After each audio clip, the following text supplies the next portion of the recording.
حضور نے فرمایا تم میں سے بہتر وہ ہے جو لوگوں کے حق میں۔ اب یہ ایک جملہ حدیث پاک اگر ہم صحیح طرح اپنی زندگی میں نافذ کر لینا، اتنا ہی، یار میں نے بہتر بننا ہے اپنے بچوں کے حق میں بھی، بہن بھائیوں کے حق میں بھی، بیوی اور سسرال کے حق میں بھی، ننیال اور ددیال کے حق میں بھی، میں نے ان کا کوئی نہ کوئی نفع کرنا ہے۔ یہ حضور کی ایک حدیث انسان کو اتنا بڑا مقصد دے دیتی ہے نا، ساری زندگی بندہ لگا سکتا ہے، ساری زندگی اور با مقصد زندگی ہو جاتی ہے۔ جب زندگی با مقصد ہوتی ہے پھر بندہ بور بھی نہیں ہوتا، پریشان بھی نہیں ہوتا، تنگ بھی نہیں ہوتا کہ بے مقصد بے فائدہ کام۔ ایک ہے با مقصد۔ حضرت عثمان غنی رضی اللہ تعالیٰ عنہ فرماتے ہیں کہ حضرت عمر فاروق رضی اللہ تعالیٰ عنہ کا دور مبارک تھا، دوپہر تھی اور گرمی بہت زیادہ تھی، لوگ اپنے اپنے گھروں میں آرام کر رہے تھے۔ مجھے کسی مجبوری کے لیے اپنے گھر کی چھت پہ جانا پڑا تو میں نے دیکھا کہ ایک شخص بوڑھا اونٹوں کو ہانکتا ہوا آ رہا ہے۔ میرے ذہن میں خیال آیا کہ یار ساری دنیا دوپہر کو سو رہی ہے، شدت کی دھوپ ہے، آپ بھی سو جاتے، عصر کے وقت آپ اونٹوں کو چرا لیتے، یہ کون ہے جو اس وقت بھی؟ کہتے میں کچھ دیر رک گیا، لیکن جیسے ہی وہ میرے قریب آئے، وہ کوئی عام آدمی تو نہیں، وہ تو حضرت عمر فاروق ہے رضی اللہ تعالیٰ۔ آپ فرماتے ہیں کہ میں جھٹ سے سیڑھیوں سے نیچے اترا اور میں نے جناب عمر سے عرض کی کہ حضور اس وقت آپ؟ فرمانے لگے یہ مال غنیمت کے 2 اونٹ بھاگ گئے تھے، انہیں پکڑنے گیا تھا۔ میں نے عرض کی حضور کسی غلام سے کہہ دیتے۔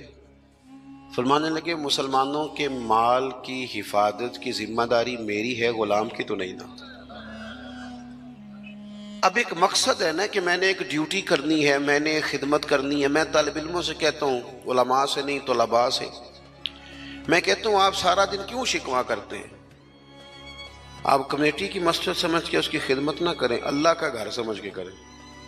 مسجد کمیٹی کی نہیں ہوتی، مسجد اللہ تعالیٰ کا گھر ہوتی۔ اللہ کا گھر جان کر آپ اس کی خدمت کریں گے تو آسانی ملے گی۔ میری بات پر توجہ کریں جی، بیٹھ جاؤ بیٹا، اللہ آپ کو خوش رکھے۔ تو اپنی زندگی میں با مقصد کام جب ہم کرتے ہیں تو پھر تھوڑی سی سکون محسوس کرتے ہیں۔ اسی طرح سے نبی کریم علیہ السلام کا ایک تو یہ فرمان ہمیں مقصد بتاتا ہے، ایک دوسری بات سنیں۔ حضور علیہ السلام نے فرمایا، اچھا میں یہ سمجھتا ہوں کہ نبی پاک علیہ السلام کی اس ایک حدیث پر عمل کر لیا نہ جائے نا، جو ہم سب کو آتی بھی ہے، تو سارے ملک میں سکون ہو جائے، سارے گھروں میں قرار آ جائے، سارے خاندانوں میں خوبصورتی آ جائے۔ حضور علیہ السلام نے فرمایا تم میں سے کوئی اس وقت تک مومن نہیں ہو سکتا جب تک اپنے بھائی کے لیے بھی وہی پسند نہ کرے جو اپنے لیے پسند کرتا ہے۔ آتی ہے نا سب کو حدیث پاک؟ ہاں نہ تو کرو نا، چلو جس کو نہیں بھی آتی تھی اس نے ابھی سن تو لی ہے نا۔ حضور نے فرمایا تم میں سے کوئی اتنی دیر تک مومن ہو سکتا جب تک وہ جو اپنے لیے پسند کرتا ہے وہی اپنے بھائی کے لیے بھی۔ حدیث ہے نا، آپ نے سنی ہوئی ہے نا، ایسے ہی ہے، ایسا ہوتا بھی ہے کہ ہم جو اپنے لیے پسند کرتے ہیں وہی بھائی کے لیے بھی کرتے ہیں، ہوتا ہے ایسے۔ ہم پتہ کیا کرتے ہیں، دکان پہ کپڑے خریدنے جائیں نا تو کہتے ہیں یار کوئی کپڑے دکھا، سوٹ سلوانا ہے، تو 2-4 جوڑے خود لے لیے، پھر اسی انہوں آکید ہے ہون کوئی دین دوان والے بھی وخا، وہ کڑے ہوں نا جڑے پان والے نہیں ہوں۔ ایسی بات ہی ہے نا، اب جو دینے ہیں وہ بھی، یعنی وہ بڑا نیکی کر رہا ہے امیر آدمی، اپنے نوکر کو کپڑے دے رہا ہے، کہتا ہے یہ بالکل ٹھیک ہے، میں نے بس 2 دفعہ ہی پہنا پہ نیا بالکل۔ وہ بھائی نواں ہوتا تو نہیں سی دینا، بالکل ٹھیک ہوتا تو دیتا۔ ہم کیا کرتے ہیں، ہم ماحول اس طرح کا ہم نے بنا لیا ہے کہ اپنی ذات، اپنے بچے، اپنا گھر، اپنا ادارہ اس میں بند ہو جاتے ہیں۔ ایک سوچ جو امت کی سوچ ہے، جو قومی اور عالمی سوچ ہے، اس سوچ کے مطابق ہم کوئی کام نہیں کرتے جب تک کہ ہم حضور کے اس مقدس فرمان پر نہیں غور کرتے کہ جو میں نے اپنے لیے پسند کرنا ہے وہی اپنے۔ تو مجھے بتائیے جب یہ سوچ ہوگی تو کوئی بندہ ملاوٹ والی چیز بیچے گا، غلط چیز سیل کرے گا، دنیا کو دھوکہ دے گا؟ لیکن ہم تو غور ہی نہیں کرتے، بس حدیث سن لی معاملہ ختم ہو گیا۔ آپ دیکھیں امام غزالی فرماتے ہیں نبی پاک علیہ الصلوۃ والسلام کے ساتھ حضور کے غلام تھے، ایک درخت پر محبوب نے اشارہ کیا کہ یہاں سے 2 مسواکیں اتاریے، سادی سی بات ہے نا، مسواکیں اتار لی گئیں، خادم اتار لایا، اس نے لا کے حضور کی بارگاہ میں پیش کی۔ ایک مسواک بالکل سیدھی تھی، ایک تھوڑی ٹیڑھی تھی۔ اب مسواک تھوڑی ٹیڑھی بھی ہو تو دانتوں پر چلنے سے انکار تو نہیں نہ کرتی، نہ کوئی دانت صاف کرنے میں کوئی حرج ہوتا ہے، تھوڑی سی ٹیڑھی تھی، ایک ذرا سیدھی تھی۔ تو نبی کریم علیہ السلام کی خدمت میں غلام نے دونوں پیش کر دی تو محبوب نے ٹیڑھی مسواک رکھ لی، اور سیدھی حضور نے غلام سے فرمایا کہ یہ آپ، آج کل تو یہ کام الا ماشاءاللہ مذہبی لوگ بھی نہیں کرتے۔ میں ایک جگہ دینی مدرسوں کے اہتمام کرنے والے جو لوگ تھے ان کی میٹنگ تھی، تو وہاں ایک صاحب نے بڑا تقویٰ بیان کیا، کہنے لگا میں نے کبھی مدرسے کی روٹی نہیں کھائی، حالانکہ مدرسے کا محتمم ہوں، میں نے نہیں کبھی چکھی، اتنا پرہیزگار ہوں۔ بعد میں میری باری آئی تو میں نے کہا جی میرا خیال ہے کہ آپ وہی روٹی کھایا کریں جو مدرسے میں پکتی ہے، آپ تقویٰ بدل دیں۔ آپ کو پتا تو وہ بیچارے بچے کھاتے کیا ہیں، جو کچھ کمیٹی کے صدر کے گھر پکتا ہے اور جو محتمم کے گھر پکتا ہے اسے غور کرنی چاہیے کہ طلباء کو وہی دے رہا ہے، ان کے ساتھ بھی رویہ وہی ہے۔ کیوں نہیں ان چیزوں کو سمجھتے کہ ہمیں نبی پاک علیہ السلام نے کن مقاصد حیات سے آگاہ کیا؟ اللہ کے حبیب علیہ السلام نے فرمایا ٹیڑھی مسواک مجھے دے دو۔ عرض کی حضور میرے ماں باپ قربان ہو، میری روح میری جان قربان ہو، آپ سیدھی رکھیں۔ حضور نے فرمایا نا بھائی، میں نے خود ہی تو امت کو قانون دیا ہے کہ مومن وہ ہے جو اپنے لیے پسند کرے وہی اپنے بھائی کے لیے بھی پسند کرے۔ اخلاقاً ایک بات اپنے دل سے پوچھیں، میں اپنے آپ سے پوچھوں، کیا ہمارا بہو کے بارے میں بھی وہی ذہن ہے جو بیٹی کے بارے میں؟ وہ ساری گنجائشیں، وہ ساری معافیاں جو بیٹی کو ملتی ہیں، اور نہیں ابھی بچی ہے تو نہیں ابھی چھوٹی ہے تو نہیں ہم نے ابھی کام کرائے نہیں تو نہیں ابھی مطلب اس پر کوئی بوجھ ڈالا نہیں تھا تو نہیں ذرا یہاں ماحول اور تھا، یہ جتنی کہانیاں بیٹی کے حق میں یاد ہوتی ہیں۔ مومن تو وہ ہے نا جو اپنے لیے پسند کرے وہی اپنے، تو یہ ساری کہانیاں بہو کے حق میں کیوں نہیں یاد آتی؟ یہ کیوں نہیں یاد آتی؟ یہ جو ہم اپنے داماد کو مشورہ دے رہے ہوتے ہیں کہ چل پتر غصہ نہ کر، آہستہ آہستہ ٹھیک ہو جائے گی، تو یہ والا مشورہ اپنے بیٹے کو کیوں نہیں دیتے بہو کے حق میں؟ خدا کے بندو، مومن کے اعلیٰ اخلاق ہوتے ہیں، اس کے مقاصد حیات بڑے ہوتے ہیں، وہ چھوٹی چھوٹی کچی کچی کمزور باتیں نہیں کرتا، خود غرض زندگی نہیں گزارتا، اس کا یہ سٹیٹس ہی نہیں ہوتا کہ بس اپنی ذات سے شروع ہو اور اپنی ذات پر وہ ختم ہو جائے۔ وہ بڑی باتیں کرتا ہے، بڑے خیالات کا مالک ہوتا ہے، بڑے حوصلے ہوتے ہیں اس کا ظرف بڑا ہوتا ہے، اس کی سوچ بڑی ہوتی ہے، اس کا مزاج بڑا ہوتا ہے۔ تو اپنی زندگی کے اندر حضرت بایزید بسطامی رحمۃ اللہ علیہ کا ایک یہودی پڑوسی تھا اور مخالف بھی بڑا تھا، ساری زندگی اس نے حضرت بایزید کی مخالفت کی۔ کچھ لوگوں کو پتہ ہوتا ہے کہ جس کی میں مخالفت کر رہا ہوں بندہ ٹھیک ہے، پر اندر کے حسد کا کیا کچھ نہیں نہ جا سکتا، ساری زندگی حسد کرتے، اس نے بھی کیا اور بڑی غلط باتیں پھیلائیں۔ اس سے کوئی غلطی ہو گئی، اس یہودی سے جو یہودیوں کا عالم تھا، اس سے کوئی غلطی ہو گئی، یہودی اس سے ناراض ہو گئے، حالات اس کے خراب ہو گئے، اتنا غریب ہو گیا کہ وہ چراغ جلانے کو بھی پیسے کوئی نہیں، بچہ تھا چھوٹا سا، وہ اندھیرے میں ڈرتا تھا، روتا تھا۔ حضرت بایزید بسطامی گھر آئے تو اپنی گھر والی سے پوچھنے لگے، کل بھی میں نے نوٹ کیا یہ بچہ روتا ہے، آج بھی نوٹ کیا، تو کہنے لگی وہ جو گھر والوں سے پوچھا جو بھی گھر میں موجود تھا، انہوں نے کہا جناب وہ غربت ہے، آپ کو پتہ ہے اس کے حالات بڑے کمزور ہو گئے ہیں، تو بچہ اندھیرے سے ڈرتا ہے، چراغ جلانے کو تیل کوئی نہیں، پیسے کوئی نہیں، دشمن ہے، ساری زندگی مخالفت کی۔ حضرت بایزید نے چراغ میں بتی بھی ڈالی، تیل بھی ڈالا، اس کے دروازے پہ دستک دی، وہ یہودی باہر آیا، آ کر کے آپ کی طرف دیکھا تو آپ نے نا اس کے بولنے سے پہلے فرمایا کہ پوری گلی اور چوک دیکھ لے، بندہ کوئی دیکھ نہیں رہا، اور تو مجھے جانتا ہے میں جھوٹ نہیں بولتا، میں بتاؤں گا بھی کسی کو نہیں۔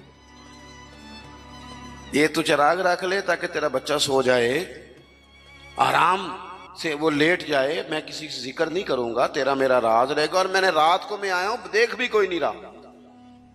وہ یہودی کہتا ہے بولنے کی طاقت ہی کوئی نہ رہی۔ ہم تو دشمن کو بھی پاکیزہ سزا دیتے ہیں، ہم تو دشمن کو بھی پاکیزہ سزا دیتے ہیں۔ وہ اندر چلا گیا چراغ لے کے، رات بھر بچہ سویا رہا۔ دوسرا دن پھر ہوا، شام تھوڑی سی گہری ہوئی، لوگ اپنے اپنے گھروں میں سوئے، بچہ ڈرتا تھا اندھیرے سے۔ حضرت بایزید نے پھر چراغ میں تیل ڈالا، بتی ڈالی، دروازے پہ دستک دی۔ جب وہ باہر آیا تو فرمانے لگے تو دیکھ رہا ہے کہ کوئی بندہ موجود نہیں، اور تجھے پتہ ہے میں جھوٹ بھی نہیں بولتا، کسی کو بتاؤں گا نہیں، یا یہ لے جا تیرا بچہ سو جائے۔ اس نے مخالفت کی ہے ساری زندگی، اس کو دے دیا، اس کا بچہ سو گیا۔ تیسرا دن پھر ہوا، وہی وقت، وہی انداز، وہی باتیں۔ دستک دے کے کہا کوئی شخص نہیں دیکھ رہا، چراغ لے لے، بتاؤں گا بھی کسی کو نہیں، اور تجھے پتہ ہے میں جھوٹ نہیں بولتا۔ وہ چراغ آپ بڑھا کے دروازہ بند کرنے لگے تھے کہ وہ یہودی زور زور سے چلایا، کہنے لگا باہر آؤ بھی سارے مسلمانوں، نکلو بھی یہودیوں سارے باہر۔ لوگ سارے باہر گلیوں میں آ گئے، کہنے لگے یہ بایزید بسطامی ہے، میں نے ساری زندگی جھوٹے الزامات لگائے، آج جب میری حالت یہ ہے کہ میرے اپنوں سے مجھے کوئی پوچھنے نہیں آتا، اس شخص سے میرے بچے کا رونا نہیں دیکھا گیا، یہ تڑپ گیا ہے کہ کسی کا بچہ کیوں روئے، یہ روز مجھے چراغ جلا کے دے جاتا ہے، گھر میں میرے روشنی ہو جاتی ہے، بچہ میرا سو جاتا ہے، پر میں ساری رات نہیں سوتا۔ میں آج تم سب کو گواہ بنا کے کہتا ہوں، جو میں نے ان کے بارے میں زندگی بھر کہا وہ سارا غلط تھا، اور یہ بھی تمہیں بتاتا ہوں کہ پہلے میں نے دین اسلام سنا تھا، 3 دن ہو گئے میں دین کو دیکھ رہا ہوں، پہلے سنا تھا اب میں دیکھ رہا ہوں۔ کہنے لگا میں تم سب کو گواہ بنا کے کہتا ہوں کہ بایزید بھی سچے ہیں، بایزید کا دین بھی سچا ہے، اور جس رسول کا یہ کلمہ پڑھتے ہیں وہ رسول بھی سچے ہیں۔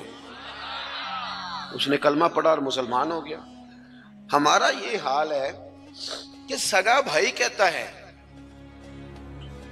کہ مجھے کارنر والا پلاٹ چاہیے، وہ پھر ساری باتیں یاد آ جاتی ہیں اس کو، کہتا ہے کارنر والا چاہیے چونکہ کام تو پہلا میں لگا سا، کمائی تو پہلے میں نے کی تھی، لہذا چھوٹا بھائی جو ہے وہ تو دیر سے آیا تھا تو اس کا تو حق ہی نہیں بنتا، وہ پیچھے جائے، اور کارنر والا پلاٹ یہ زیادہ دیر نہیں لگے گی، 20-25 سال گزریں گے، اس طرح آپ والد کو پریشان کر رہے ہیں، اس طرح آپ کے بچے آپ کو کریں گے، خدا نہ کرے، وہ بھی کہیں گے ابا یہ کارنر والا میرا ہے، تو کدھر سے آ گیا۔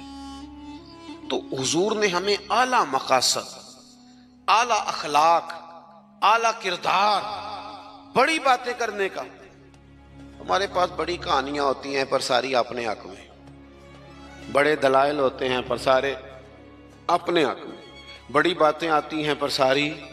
ہمارے ایک بزرگ کہا کرتے تھے میں ایسے بیوقوفوں کو جانتا ہوں جو کوئی چیز بھی پھینکے نہ تو اپنے گھر میں پھینکتے ہیں، حالانکہ بھولے بھلے بیوقوف اپنے گھر میں پھینکیں۔ تھوڑی سی نا خود غرضی کی چادر اتاری جائے، بڑی سوچیں پیدا کی جائیں، بڑے مقاصد پیدا کیے جائیں، تھوڑا سا نا بندہ کسی کے لیے بھی کبھی دعا کرے، کبھی اس کی آرزو ہو کہ کسی اور کے حق میں بھی وہ خیر کا جملہ کہے۔ حضرت مولا علی شیر خدا کرم اللہ تعالی وجہہ الکریم، میں نے یہ دیکھا ہے کہ جو بندے جس کے بچے روز 4000 کے برگر کھا جاتے ہیں نا، اس کا ملازم اگر کہہ دینا کہ جناب اس دفعہ نا میرے لیے کچھ مشکل آ گئی ہے، کو 5000 ایڈوانس چاہیے، تو جس کے گھر میں روز بچے کھانا پکنے کے باوجود 4000 کا فاسٹ فوڈ کھاتے ہیں، وہ ملازم سے کہہ رہا ہوتا ہے او تو خرچے کیوں نہیں کٹ کرتا، اپنی طاقت کے مطابق خرچ کر۔ دوسروں کو نصیحت کرنا آسان ہے، لیکن کیا مسئلہ ہے کہ ہم اپنے بچوں کے حق میں جتنی آسانیاں چاہتے ہیں وہ دوسروں کے بچے نہیں، دوسروں کی اولاد نہیں۔ دوسرے کے گھر میں روشنی ہوگی تو ہم کیا سمجھتے ہیں کہ دنیا سے روشنی کم ہو جائے گی؟ کبھی بھی نور بانٹنے سے نور کم نہیں ہوتا. ایک شمع سے ہزاروں دیے بھی جل جائیں تو پہلی والی کی روشنی میں کبھی کمی نہیں آتی. اس لیے چھوٹی سوچوں سے باہر نکلا جائے، بڑی مضبوط مستحکم یہ سوچیں زندگی میں پیدا کی جائیں. اگر ہم محدود زندگی گزاریں گے تو پھر ٹھیک ہے، اپنی ذات سے بات شروع ہوتی ہے، اپنی ذات پہ ختم ہو جاتی ہے. اور یہ اس ملک میں یہ باقاعدہ پرموٹ کی گئی ہیں چیزیں. پرموٹ، جب تک کوئی میرے ساتھ چل رہا ہے تب تک وہ بالکل ٹھیک ہے، اور جس دن میرے ساتھ نہیں اس دن کوئی نہیں سمجھ آ رہی ہے آپ کو میری بات. ہمیں ساری دنیا کو بھی بدنام کرنا پڑے تو ہم نے ہر اس شخص پر الزام لگانا ہے جو میرے خلاف ہے. ایسا نہ کریں. آپ ان چیزوں سے تھوڑا باہر نکلیں. اور یہ سارے ہی کام کرتے ہیں، کسی ایک کا نہیں مسئلہ، سب سیاسی، سماجی، فلاحی، الا ماشاء اللہ مذہبی. جو میرے ساتھ ہے وہ ٹھیک ہے، جو میرے ساتھ نہیں بندہ ہی ٹھیک نہیں. سرے سے بات ہی ختم ہو گئی. وہ خدا کے بندو، یہ دعویٰ صرف نبیوں کو سجتا ہے، صرف رسولوں کو سجتا ہے. باقی کوئی شخص یہ دعویٰ کرے تو دعویٰ اس کا 100% غلط. تو اپنی زندگی کے اندر ان باتوں پر ضرور غور کریں کہ اعلیٰ حضرت مولا علی شیر خدا کرم اللہ تعالی وجہ الکریم گھر سے نکلے، اپنے غلام سے کہنے لگے آج ذرا خریداری کرنے چلے. بازار تشریف لے گئے. وہاں سے 2 سوٹ خریدے. ایک ذرا کم قیمت کا تھا، ایک ذرا زیادہ قیمت کا تھا. اب وہ خرید کے دونوں تھیلے میں ڈال لیے. آپ کا خادم کہتا ہے میں سمجھ گیا، جو مہنگا ہے وہ آقا کا ہے اور جو سستا ہے وہ غلام کا ہے. کہتے ہیں لے کے واپس آئے. وہ چوک آ گیا، وہ جگہ آ گئی جہاں سے حضرت مولا علی نے اپنے کاشانہ نور پہ جانا تھا اور میں نے اپنے گھر جانا تھا. کہتے ہیں حضرت مولا کائنات فرمانے لگے ذرا میرے والا جوڑا مجھے دینا. کہتے میں نے وہ مہنگا والا نکال کے حضرت علی کو پیش کیا تو فرمانے لگے یہ نہیں میرا تو وہ دوسرا ہے. مجھے بتائیں کہ روب کپڑوں کا ہوتا ہے کہ کردار کا؟ بولیے. ہاں، 10 لاکھ کا جوتا ہو اور 20 لاکھ کا جوڑا ہو، 1.5 کروڑ کی پجارو ہو اور جناب 20 کروڑ کا گھر ہو، پر پیسے ہوں کرپشن کے، تو لوگ کوٹھی کے دروازے پہ کھڑے ہو کے کہہ دیتے ہیں غلط مال ہے اس کے پاس، بندہ ٹھیک نہیں. جوتے ٹوٹے ہوئے ہوں، کرسی اور میز پرانا ہو، چھوٹا سا افسر ہو لیکن دیانتدار ہو، تو بڑے بڑے مالدار بھی دروازے پہ کھڑے ہو کے کہتے ہیں یار بندہ بڑا کھرا ہے، نہ پیسے پکڑتا ہے نہ کسی کی سفارش مانتا ہے. ہمارے شہر میں حاجی ابو داؤد محمد صادق صاحب رحمۃ اللہ علیہ بزرگ تھے، تو میں نے بڑی پجاروں سے اترنے والا پیر بھی بڑی پجاروں سے ملنے آیا. وہ پہلے چین والی گھڑی اتارتا تھا، پھر اپنی داڑھی دیکھتا تھا، اپنا لیول. تو حاجی صاحب سادے سے بندے. تو بات سمجھ میں آتی تھی کہ روب کپڑوں کا نہیں ہوتا، روب تو کردار کا ہوتا ہے. اگر کردار مضبوط ہے تو کپڑے سادے بھی ہوں تو گزارا ہو جاتا ہے، لیکن کردار کچھ بھی نہ ہو، لوگ پیسوں کے زور پر، دولت کے زور پر، مال کے زور پر، بلکہ بعض لوگ تو ایسے ہیں جو خوشامدیوں کے زور پر اپنے دائیں بائیں ادھر ادھر جو ان کے وظیفہ خار، نمک خار، خوشامد پسند ہے، ان کے زور پر اپنے آپ کو منوانا چاہتے ہیں. کردار اصل ہے، کردار حسن ہے، کردار رعنائی ہے. آپ ہمیشہ تب بڑے ہوں گے جب آپ کے اخلاق میں، معاملات میں، لین دین میں صفائی ہوگی، پھر لوگ آپ کو بڑا جانیں گے. حضرت مولا علی شیر خدا کرم اللہ تعالی وجہ الکریم، اس سے کہا یہ نہیں میرا تو دوسرا ہے. تو کہا ٹھیک ہے جناب دوسرا ہے تو حضور آپ آقا ہیں، آپ کا کیسے دوسرا ہے، آپ کا تو یہ ہے. حضرت علی کہنے لگے نہیں وہ جو سستا، میری بات کی سمجھ آ رہی ہے آپ کو، وہ جو سستا جوڑا ہے نا وہ مجھے دو. تو اس نے ایک دلیل پیش کی آپ کے غلام نے. کہنے لگا حضور آپ مہنگے والا رکھیں، کیوں؟ آپ آقا ہیں اور میں سستا پہنتا ہوں کیونکہ میں غلام ہوں. تو حضرت علی کہنے لگے دلیل ہی قائم کرنی ہے نا تو میرے والی کر لے، تو مجھے سستا دے دینا کیونکہ میں بوڑھا ہوں، اور تو مہنگا پہن لے چونکہ تو جوان ہے. اگر کسی دلیل کی بنیاد پر ہی لباس پہننا ہے تو چلو اس طرح کرو، یہ والی دلیل قائم کر لو کہ بوڑھوں پر سستا بھی چل جاتا ہے، اور جوانوں کے لیے ذرا کپڑے مہنگے ہوں، ذرا اچھے نئے اور ڈیزائنوں کے ہوں تو ذرا جوان خوش ہوتے ہیں۔ تو تھوڑے سے نا بڑا دل ہو، ذرا بڑا ظرف ہو، ذرا حوصلہ بڑا ہو، ذرا سوچ بڑی ہو، ذرا انسان کا معیار بڑا ہو۔ یہی بات بعد میں حضور کے صحابہ میں آئی۔ آپ دیکھ لیں حضرت عمر کو، دیکھیں حضرت عثمان کو، اور خلیفہ اول بلا فصل حضرت ابوبکر صدیق کو، حضرت مولا علی شیر خدا کو۔ ان لوگوں نے بڑی بڑی باتیں کی، بڑا حوصلہ تھا ان میں، یہ ہمیشہ انقلابی باتیں۔ حضرت عثمان غنی، ان کا مال آیا پڑا ہے۔ اب ہمارے ہاں تو لوگ مصنوعی قلت بھی پیدا کر لیتے ہیں، لیکن مال آیا ہوا ہے، قلت کے قحط کے دن ہیں۔ آ کے تاجروں نے کہا حضرت عثمان غنی سے کہ آپ جتنے کا خریدا ہے نا، ہم تحقیق بھی نہیں کرتے، ڈبل لے لیں، ہمیں دے دیں۔ حضرت عثمان کہنے لگے مجھے زیادہ نفع ملتا ہے۔ انہوں نے کہا 3 گنا لے لیں، کہنے لگے زیادہ ملتا ہے۔ 4 گنا لے لیں، فرمایا زیادہ ملتا ہے، کہنے لگے اس سے زیادہ ہم نہیں دے سکتے۔ وہ بندہ بتائیں جو زیادہ دیتا ہے۔ حضرت عثمان غنی کہنے لگے مجھے تو 700 گنا کی امید ہے۔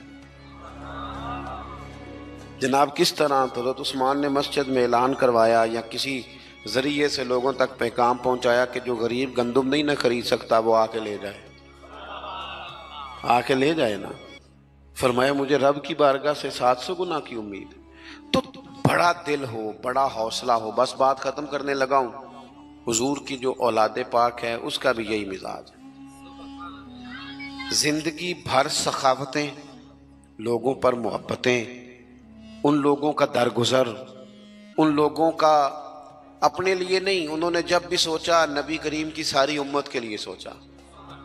حضرت امام حسن رضی اللہ تعالیٰ عنہ فرماتے ہیں میری والدہ سیدہ طیبہ طاہرہ حضرت فاطمہ الزہرا رضی اللہ تعالیٰ عنہ تو جب دعا مانگتی تھی تب بھی حضور کی ساری امت کے لیے مانگتی تھی۔ ان کی دعاؤں میں بھی بڑے دل کے ساتھ، بڑے حوصلوں کے ساتھ، بڑا اعزاز کے ساتھ بیٹھے رہتے امام حسین۔ بڑی شانیں تھی، سب کچھ تھا، لیکن انہوں نے گھر چھوڑا، قبیلہ چھوڑا، اس لیے کہ دین کی وہ بنیادیں جن کو کمزور کرنے کی کوشش کی جا رہی تھی وہ کہیں کمزور ہو نہ جائیں، وہ آگے بڑھے۔ 1,00,000 دینار آیا حضرت امام حسین کے پاس سویرے۔ کتنا؟ چلو آپس گل کرنے ہیں، آپس 1,00,000 روپیہ کول ہوئے تے مسیتے دینے پہ جاندے کنے دے دینے وچوں، آپس دی گل نہیں دس دے کسی نے کنے مثلا چلیں بڑا کوئی زور لگائے گا تو 5,000 دے دے گا، 5,000۔ اور ذرا کبھی کسی جگہ پہ کمزوری آئے نا کوئی مالی طور پہ تو سب سے پہلے لوگ وہ پیسے بند کرتے ہیں جو مسجد جاتے ہیں یا کسی غریب کی طرف جاتے ہیں، کہتے ہیں ہاتھ تنگ ہے۔ سب سے پہلے 1,00,000 دینار امام حسین کے پاس آیا۔ زور کے وقت پیسے آئے، عصر سے پہلے پہلے پاک محبوب کے پاک نواسے نے سارے بانٹ دیے، سب بانٹ دیے سارے۔ شہزادے عرض کرنے لگے حضور آپ کا کرتا پرانا ہو گیا تھا، کوئی 1-2 دینار رکھ لیتے تو کرتا نیا لے لیتے۔ فرمانے لگے اگر تو پہلے یاد کراتا تو میں سوچتا، یہی نہیں کر رکھ لیتا، تو پہلے یاد کراتا تو میں غور کرتا۔ میرے عزیز تھوڑا سا نا دل بڑا کرے۔ ہم نے اپنے بچوں کو سکھایا کہ کردہ سوچ، کچھ اپنے کردہ سوچ، ان سے کبھی کبھی یہ بھی کہا کرو بیٹا ملت کا سوچ، مذہب کا سوچ، وطن کا سوچ، قبیلے کا سوچ، بڑا دل کر، بڑی بات کر۔ ہمارے جوان اتنے باصلاحیت ہیں، اللہ کے فضل سے اتنے باصلاحیت ہیں کہ ایک بچہ پورے علاقے کو سنبھال سکتا ہے، لیکن ان کو بڑا دل نہیں ملتا، بڑا حوصلہ نہیں ملتا، بڑی تھپکی نہیں ملتی، پشت پنائی بڑی نہیں ملتی۔ وہ بیچارے محدود ہو کے رہ جاتے ہیں، محدود ہو کے کہ بس ٹھیک ہے گھر چل گیا، پیسے 4 آ گئے، کوٹی چھوٹی بن گئی تو چھٹی۔ بھئی یہ کام تو غیر مسلم بھی کر لیتا ہے، یہ تو ساری دنیا کر رہی۔ جوانوں تھوڑا بڑا دل۔ اقبال کہتے ہیں ان کے بیٹے نے خط لکھا نا کہ ابا جی حالات کچھ خراب ہو گئے تو کوئی قرضہ لے لوں تھوڑا سا کسی سے، تو اقبال کہنے لگے دیار عشق میں اپنا مقام پیدا کر، اور نیا زمانہ نئے صبح و شام پیدا کر. اور پھر فرمانے لگے میرا طریق امیری نہیں فقیری ہے، خود ہی نہ بیچ غریبی میں نام پیدا کر. تو آج کی ساری گفتگو کا ماحصل اور لب لباب یہ ہے کہ ہم نے اپنے لیے نہیں صرف جینا، ہم نے دل بھی بڑا رکھنا ہے، ذہن بھی بڑا رکھنا ہے. کیا کہا تھا حضرت بلے شاہ نے؟ دنیا آوے دنیا، گلی نہیں، محلہ نہیں، علاقہ نہیں، ملک نہیں، دنیا آوے کھا کھا جاوے راضی ہووے بلا. دنیا آوے تے کھا کھا جاوے تے راضی ہووے. اس طرح کا ذوق بنائیں، پھر دیکھیں لطف کتنا آتا ہے. پھر میں دعا کرتا ہوں جن احباب نے اتنی خوبصورت محفل سجائے، ماشاءاللہ اتنے سارے لوگ آئے، آج چھٹی بھی نہیں ہے، پھر بھی دوپہر کے وقت میں اللہ تعالیٰ آپ کو بہترین صلہ عطا فرمائے اور ہماری حاضری کو مالک اپنی بارگاہ میں قبول کرے. آخر دعوانا الحمدللہ. زندگی ہوا کے دھاروں کے گرد گزاری نہیں جا سکتی. جس طرف کو سارے لوگ ہیں میں بھی ادھر ہو جاتا ہوں، اور جس طرف کی ہوا ہے میں بھی وہی بولی بولنے لگ جاتا ہوں. یوں زندگی نہیں گزرتی. آج کل میں دیکھتا ہوں کہ سورج کی سمت چڑھا ہے تو چلو میں بھی وہی بات کرتا ہوں. اس طرح کی بات نظریاتی لوگ نہیں کرتے. زندگی کچھ اصولوں پر گزرتی ہے.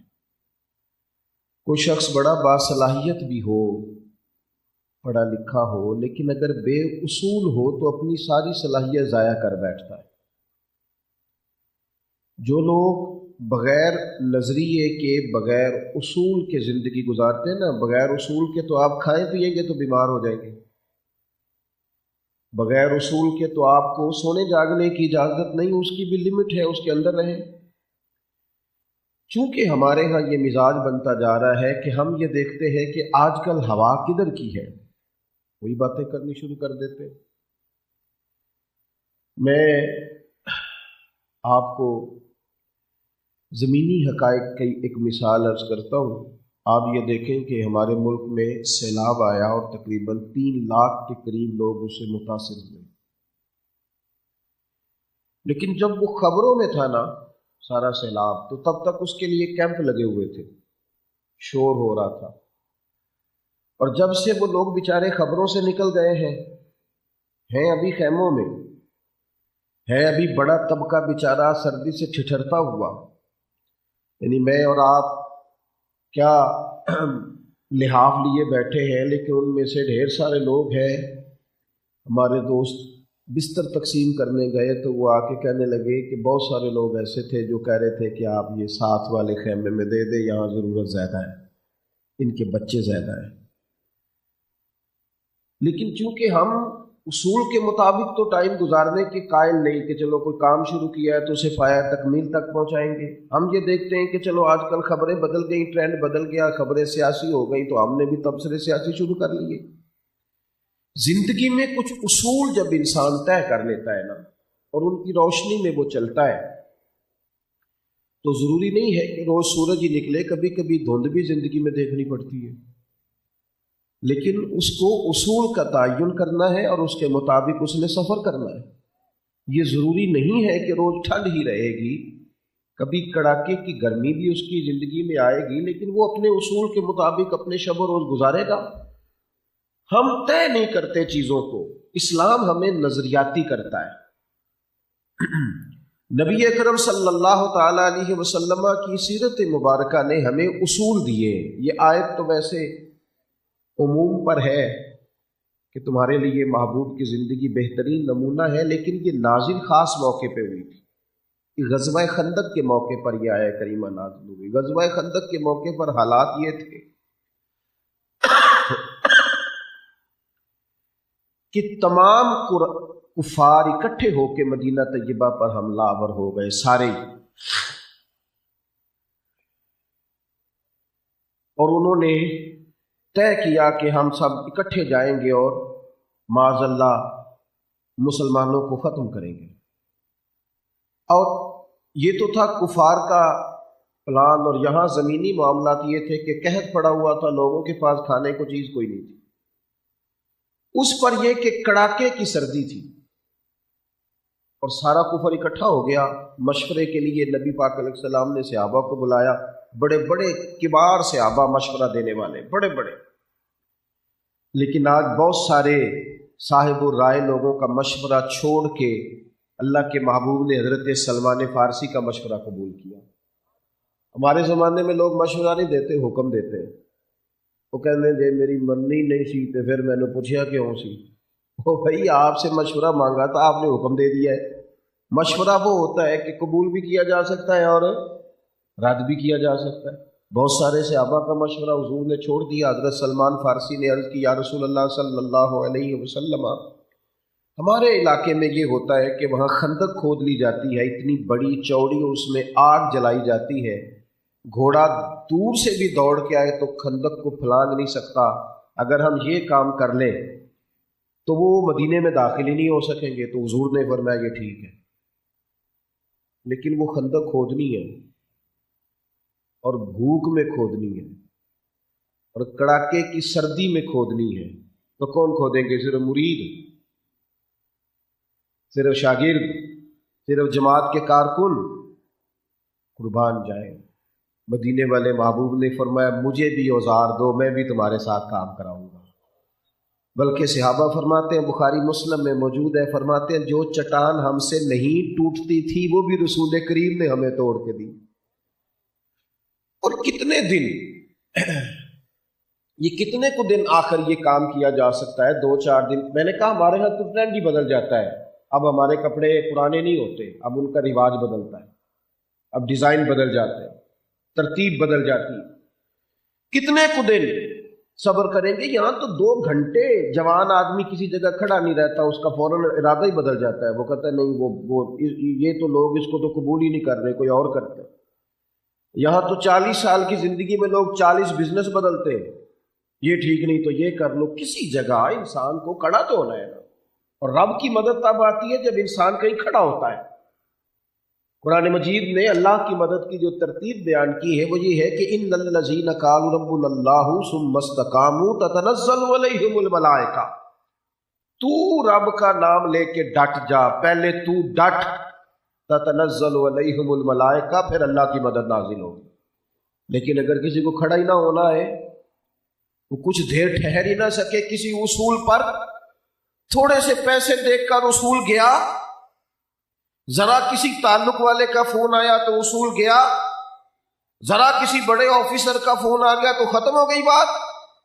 یہ تو نظریاتی لوگ کام نہیں کرتے. وہ کہتے ہیں جو ہوتا ہے ہو جائے. انسان کی زندگی اس کے اصولوں سے جڑی ہوئی ہوتی ہے، اس کے قاعدے سے جڑی ہوئی ہوتی ہے. وہ کیا اگر ان چیزوں کا پریشر قبول کرے گا تو پھر زندگی کیسے گزارے گا؟ کتنے دن یہ محاصرہ رہا. میری بات پر پھر غور کر لیں کہ غربت ہے. صحابہ نے پیٹ پہ پتھر باندھے اور اللہ کے رسول نے 2 باندھے. اور کڑاکے کی سردی ہے، کھانے کو چیز کوئی نہیں اور ہاتھوں سے مشقت کرنی ہے. کتنے کو دن یہ محاصرہ رہا؟ یہ پورا مہینہ رہا. 4 دن میں لوگ پریشان ہو جاتے ہیں. وہ جی بٹے روٹی مانگ رہے ہیں، وہ جناب گھر جانا ہے، خواتین شکوہ کر رہی ہیں، والد صاحب اعتراض کر رہے ہیں، کیا کچھ لوگ بہانے کرتے. قربان جائے. 1 مہینہ یہ محاصرہ رہا. مہینہ. مدینے کے منافقین یہود و نصارہ سوچ پر مجبور ہو گئے کہ مسلمان آج کمزور پڑے کہ کل پڑے، آج پڑے کہ کل پڑے. لیکن پورا مہینہ رسول کریم ڈٹ کے کھڑے رہے اور حضور کو دیکھ کر صحابہ کھڑے رہے. وہ جو آئے تھے نا اکٹھے ہو کے کہ اب تو ہم ان کو صفحہ ہستی سے مٹائیں گے معاذ اللہ، وہ جب مہینہ گزر گیا تو ایک دوسرے پر الزام دینے لگے، کہنے لگے تو نے ہمیں کہا تھا چل. دوسرا قبیلہ کہنے لگا تم نے ہمیں کہا تھا چلو گے تو کامیابی ہوگی. پہلے ایک دوسرے کو متون کیا، لان تان کیا، پھر آندھی آئی تو خیمے اکھڑے. اور جب وہ نکل کے بھاگے تو میرے محبوب کے صحابہ اٹھ اٹھ کے رسول کریم کا جلوہ دیکھ رہے تھے اور حضور کی اداؤں کو دیکھ رہے تھے اور ان کامیابیوں کو دیکھ رہے تھے. تو عرش کے مالک نے کہا لقد کان لکم فی رسول اللہ اسوۃ حسنہ. ذرا سی بات پہ ڈر جانے والی امت اور تھوڑی سی بات پر پریشان ہونے والے، بس ایک ملک کا پاسپورٹ آ گیا تو اللہ جانے کیا ہو گیا، اتنی جلدی روب کا شکار ہونے والے لوگ سمجھے